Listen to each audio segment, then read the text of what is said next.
everyone, hope you're doing well. With West Ham set to take on Arsenal on Sunday, I caught up with Lee from the Same Old Arsenal podcast and Arsenal Fan TV to discuss a little bit of the Gunners, a little bit of the Hammers, and of course looking ahead to Sunday's game. Hope you enjoy it. I'm not going to be back for an outro, can't be bothered, so if you do, drop a like on it, subscribe to your channel. Anyway, that's enough of me. Here comes Lee.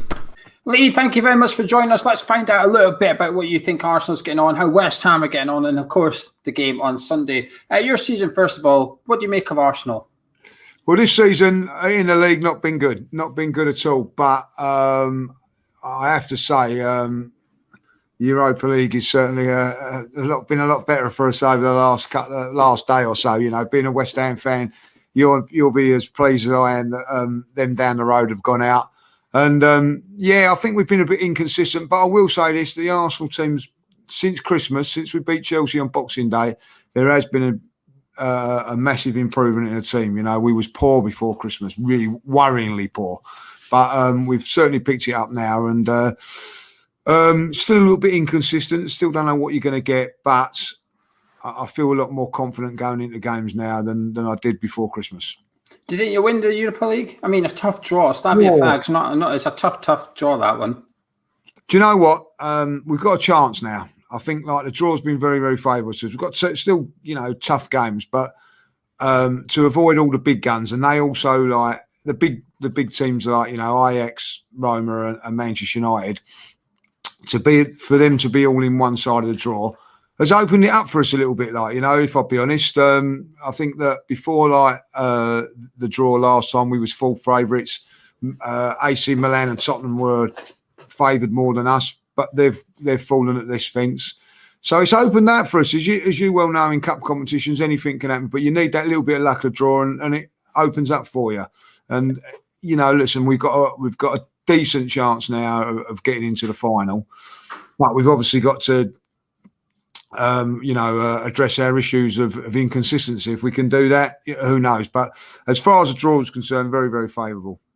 How do you think Arteta's getting on? It seemed at the start of the season there's a lot of uncertainties with him. People are a little bit unsure of him, but he seems to be sort of imposing himself a little bit now on Arsenal. What's your thoughts on him?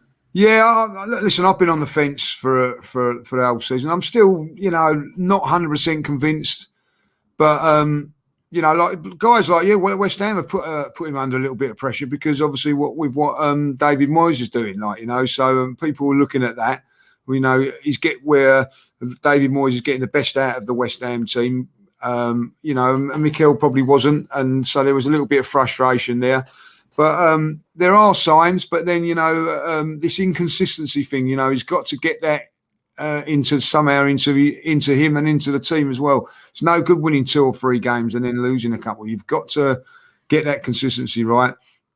I have to say, since Christmas, the football's got a lot better. It was awful before Christmas, but I can see what he's trying to do. There is a purpose with us. We certainly look a little bit more pleasing on the eye now as far as watching games are concerned. We're creating more chances. Defensively, we've been sound most of the season, so that's improved. So, the one box that he doesn't tick is experience. He hasn't got that experience, so he's learning on the job. So he's going to make mistakes on the job. I think that's what's happening. Hopefully he can learn from them and we can push on. But I'm still not 100% convinced, but there are signs that he is looking better. What's your aim for next season? I know it depends on how the summer transfer window goes, and if you win the Europa and the Champions League, and therefore the budget would increase and so on and so forth. But as we sit and speak now, what would you consider an acceptable season for Arsenal next year? Well, I think we've got to be challenging. I'm not saying for the title, but challenging to get into the top 4. We've got to be up there, like where you guys are now, like somewhere like that. Realistic ambitions of challenging for the title and getting into the top 4. And be consistent. We've not been it all season, So, that is where I want Arsenal to be, and that's where Arsenal should be with the players that they've got and the budget, the club and whatever. But you've got no divine right to be there. You've got to earn that right, and we've not, and so we have to accept that. But I think with a couple of good signings, I think that things will be a little bit better for us, or hopefully anyway. Does it worry you as an Arsenal fan? You mean before you used to sort of sort of neutrals, we used to look at you and almost smirks that you used to celebrate finishing fourth, but actually now it would almost be an achievement. But since then, you've had a bit of an up and down last few seasons since Arsenal went in that. But in that time, Leicester have gone into that top bracket. West Ham are in there at the minute. Everton's above you in the table. Does it worry you that it's now what used to be almost like a closed shop is now a free for all? Really, you've got a lot of contenders. No, I think you have to give other teams credit. And if you the thing is, if you sit on your laurels, this is what can happen. If you say, for instance, you're aiming for fourth, all of a sudden you come fifth, and then you're aiming for fifth, you come sixth, and that's what Arsenal have done. It's as simple as that.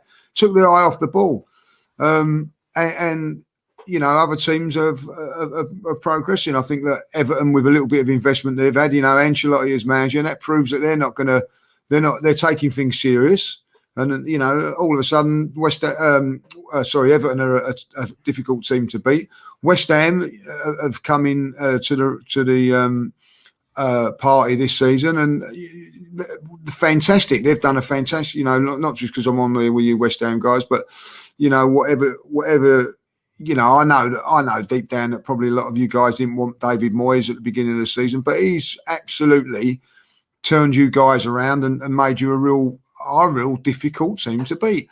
So and that's what you need. You don't want to be going to the same teams in there all the time. Look what they've actually done. They've got a manager in there that can coach. They don't spend millions and millions of pounds on it. They look and they get good players in, but then they coach them to be better. And you have to say, that's credit to them. The only team you don't want to see doing well is the other team down the road. But other than that, got a begrudging admiration for all the other teams that are doing well and doing it in different ways. And I think that's a key, doing it in different ways. West Ham's way is different to Everton's. Everton's is different to Arsenal's, but it is getting a success. And then looking at them teams and going, right, well, hold on a minute. If they can do it, well, certainly we can do it as well. You spoke about West Ham a little bit. I remember a year ago we did a video from other fans of other teams. Will West Ham stay up? And you contributed to that. And you said we would stay up, so you got that right. You said that Moyes would keep us up a year ago, just before we come back with the post-lockdown thing. You sort of said how well we're doing this season. But is there any players of ours that you look at and you admire, or you would admire into Arsenal or anything like that? Well, definitely you got like Souček in midfield. Is that his name? I think he's a absolute find. Declan Rice is someone that you've got to admire. Them two there have give you the platform to dominate other in games. The right back that you signed, was it 5 million or something? Yeah. It's been a revelation at right back. We're very weak in the right back area. And I'll tell you what, whether you love him or you loathe him, someone like Antonio is saying that Arsenal desperately needs someone with bit of power, bit of pace, causes problems physically wise. So I think that Jesse Lingard's come in and been a revelation for you as well. Like whether I know now probably like West Ham fans are going, oh no, you don't want him in the side or whatever. But he's come in and I think that I watched the game against Spurs.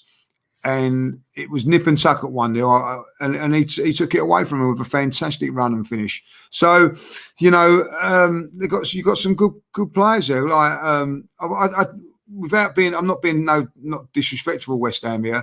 No superstars, but what it is a damn good football team. They're all working for each other, organised.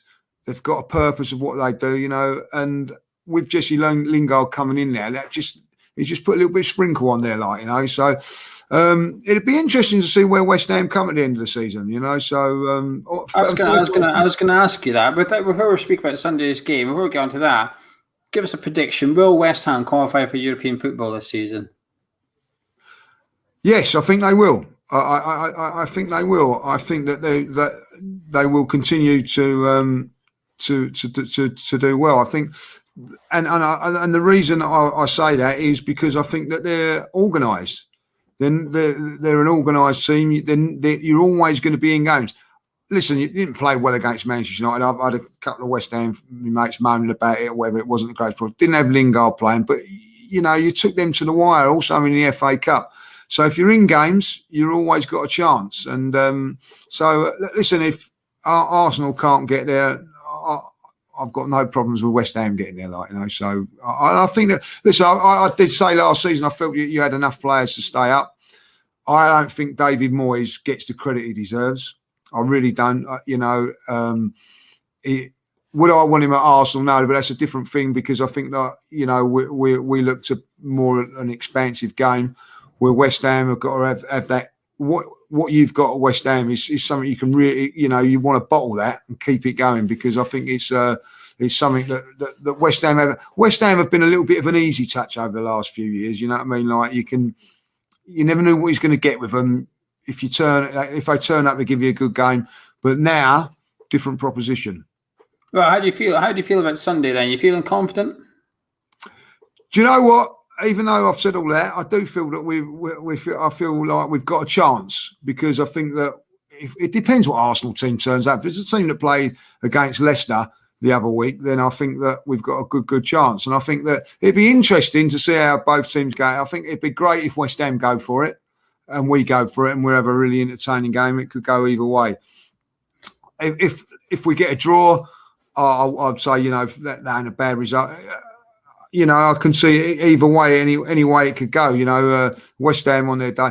West Ham played very, very well against Spurs a couple of weeks ago. I'm going on that game because that's the game I watched.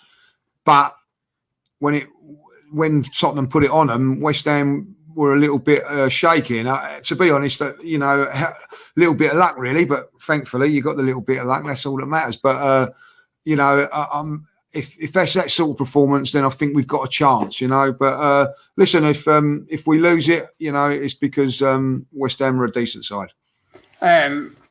Any players that we should look out for at Arsenal? Who's in form? We all know Arsenal players, but is anyone in this banging form at the minute that could hurt? Right, you got to watch the two midfield guys. I think Odegaard and Smith Rowe. I don't think Saka's going to play. If I'll be honest. You know something? I think he will. I'll tell you why, because he's in the England squad.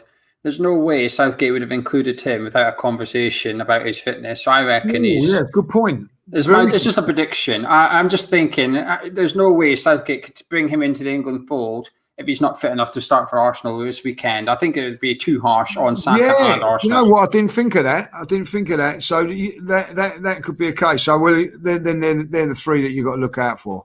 Odegaard, Smith Rowe's playing very, very well at the moment. He's been a massive difference in turnaround of our play. He just gives us something different.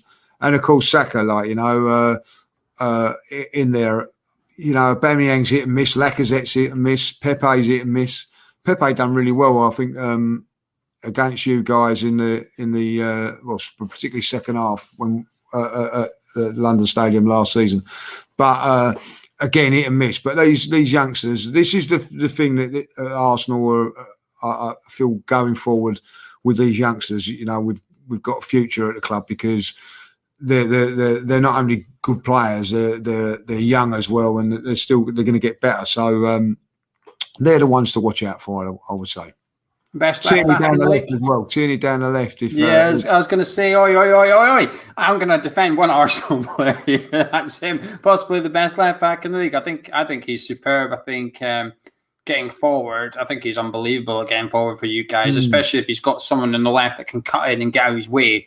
Whereas when you used to have Saka on the left, I used to get frustrated watching it because I think he's in Tierney's way, get him off the wing, and now you've got Aubameyang or someone out there that comes in and gives Tierney that space. Yeah. I think he's just magnificent going down that left-hand side. I really do. I think and he's the best left back in the country at the moment, along with Luke Shaw at Man United. He's been brilliant. I think Robinson, you know, he was undoubtedly the one, but I think his form's dropped, if I'll be honest, and these two guys have just picked it up, like, you know, and Cresswell as well. You know, let's not forget your left back; he's done fairly well this season. So that'd be an interesting one down that left hand side, because, you know, as you say, your right back's been doing really, really well this season. But if you leave him 1-on-1, that could be a problem for you. Score prediction. Get your neck on the line, Lee. What are you going for? I have actually gone for Arsenal to win 2-1 because I have to back my team. But I wouldn't be surprised if it was a draw. And I know that's probably saying a little bit disrespectful because we're where we are and where you are. But I just, do you know what I'm going to say this now? I think there's, and I was talking to my mate Paul about this, a little bit of pressure on West Ham because, you know, like where you've got you've got Europe in sight, even the Champions League, and you don't want to. There's that little bit of pressure of that where we're just sort of like, well, you know, we've got other things what we're thinking about, so we can just go there and just play a natural game. So I think that may play a part in it, because I think if West Ham were to win this game, I think it puts them in a real fantastic position to go, say, Europa League. But if they then can go on a run, there's still that Champions League place, you know. And what a marvellous achievement that would be if he was to get that, like, you know. So a little bit of pressure now starting to mount on those sort of things, because you can see that the light at the end of the tunnel, and you know, there is a chance, you know. And I know like a few of you West Ham guys are sort of panning it down a little bit about the Champions League, but you've got a chance while you're in there. You've got a chance. Brilliant, Lee. Thank you very much, massively. I appreciate it. No problems, and good luck for the rest of the season after Sunday. Take care.